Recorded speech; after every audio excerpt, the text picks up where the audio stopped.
50-metre high residential towers are coming to a suburb near you. These suburbs have been identified because they're well serviced by shops, by jobs. Too many young people are being locked out. Too many young people are being denied the opportunity to live close to the people they love. Yeah, again, I don't want to repeat myself, but I'd love just to sit down in a boardroom and just or meet these people that come up with these ideas. I'd love to know their names and where do they live, what have they done, what are their credentials. Now, it's not just those areas. This week was Toorak and Brighton, and there's been other areas that have been raised as well. What they don't understand that is certainly these areas need to be conducive, that they need to be able to handle the traffic and have the infrastructure. They certainly have infrastructure in relation to rail and not tram, but certainly bus. So the infrastructure side of things. So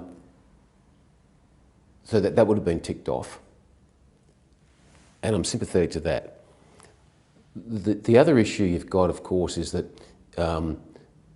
what happens to these, who are the end buyers of these apartments? Now, if they're high-rise, and they're talking on memory, I think, at 20 stories, 16 stories in Hampton, 13 in Brighton, I look at that and I think, well, who are the end buyers? So it turns out, when you run the metrics, and I know these metrics well, that if you build in Brighton or Hampton at the levels they're talking about, a one-bedroom apartment, if they do build one-bedroom apartments, is going to cost between $1.1 and $1.25 million for a one-bedroom apartment. Now, you can buy a one-bedroom apartment in other pockets of Melbourne, in the city, in fact, for sub 400. In Latrobe Street, in Lonsdale Street, and you're in the heart of the city. So when I hear that, what is the end cost going to have to be? That's if you can sell them. Before you get to that, you've got to work out where does the land, who's giving up the land to build this? Is it state land? Is it local municipality? Well, there's not much left. Then you've got to find someone to build it and then fund it. But before you can go, these aren't going to be spec built, they're going to be sold off the plan. Is there a market for an apartment in these areas? And is someone going to pay $1.5 million for a two-bedroom, 85 square metres in Brighton? I doubt it. And they're not going to value up. So when I hear that, those mathematics make absolutely no sense to me at all. Now, this upset obviously a lot of local people. There's a lot of older money in Toorak and a lot of older money in Armidale and those areas, and in Brighton as well. But I don't get wound up on, because most of the people you speak to, Paul, can you believe it?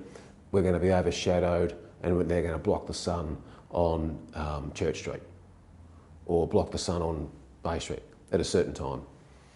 I say, well, okay, if there's a demand for housing, I'm saying there's a shortage of homes, but I don't know whether we should be looking at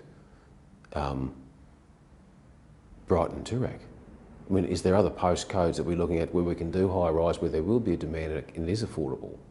So I think it's headline, and I think it is a distraction, and nothing that's come out of the state government in the last 3 months make any sense to me. Nothing that's come out of state government in 10 years has made no sense to me.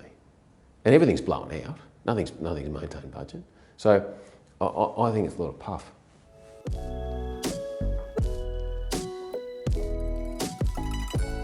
Yeah, well, I mean, there's another, the people coming in, the market there was old. That market was predominantly sold to a lot of Chinese money, sight unseen. I'm talking thousands of apartments.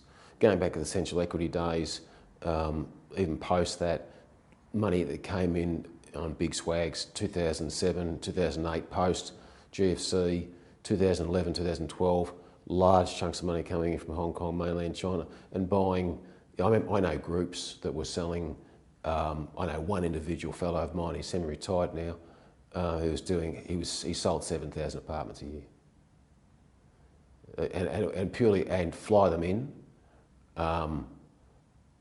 or fly there, do a presentation in Hong Kong and sell 400 apartments in a crown casino type of setting, and did it for 5 years. And very successful. But now half of those are dormant.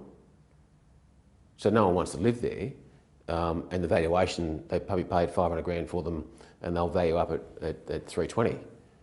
Those people coming in now don't want to go there because, well, it's Lonsdale Street, it's pretty cold and morbid if you've got a young son. And I'm talking about a Chinese, Indian, Sri Lankan, young people coming from that part of the world.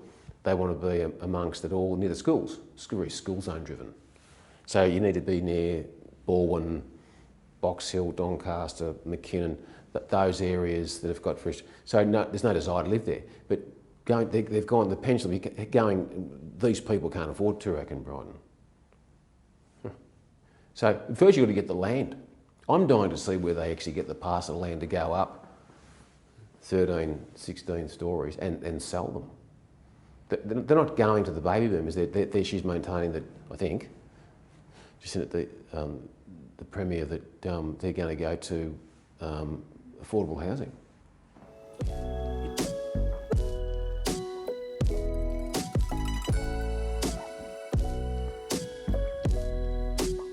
Hope. Probably that's about it. I don't think, you know, look, until you fix housing, so if the capitalist, if I'm going to go and buy properties or invest properties and build property to go and lease, let's say there's a project there and it's got 100 apartments, and I go and either build them or buy 50 off the plan for investment, put them away. I got no incentive to do that now because they're trying to attack us on land tax. So state, municipality taxes, rates, land tax, who knows what they do with unrealised gains tax, where they bring them to trusts. So there's no incentive. So where does the funding come from? The funding may come from superannuation funds. But that doesn't mean, because you get it funded, that doesn't mean you get an end buyer. I've seen, even if they get the money and the capital from funds, the problem is that they wake up one day and say, well, look, this apartment is worth 1.2, and the market says, you say it's worth 1.2, no one's prepared to pay more than 900. So whether you spec build it. I just want to be interested to see actually who are they, in the research of the state, is it who, in their minds, who is the end buyer?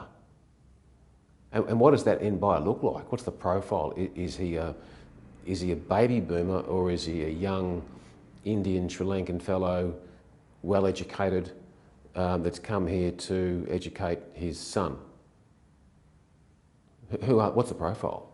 No one said. I'd love to sit there and ask them, who is the profile? Because if I'm speaking to someone at any meeting, I've got a fair idea what the topic's about.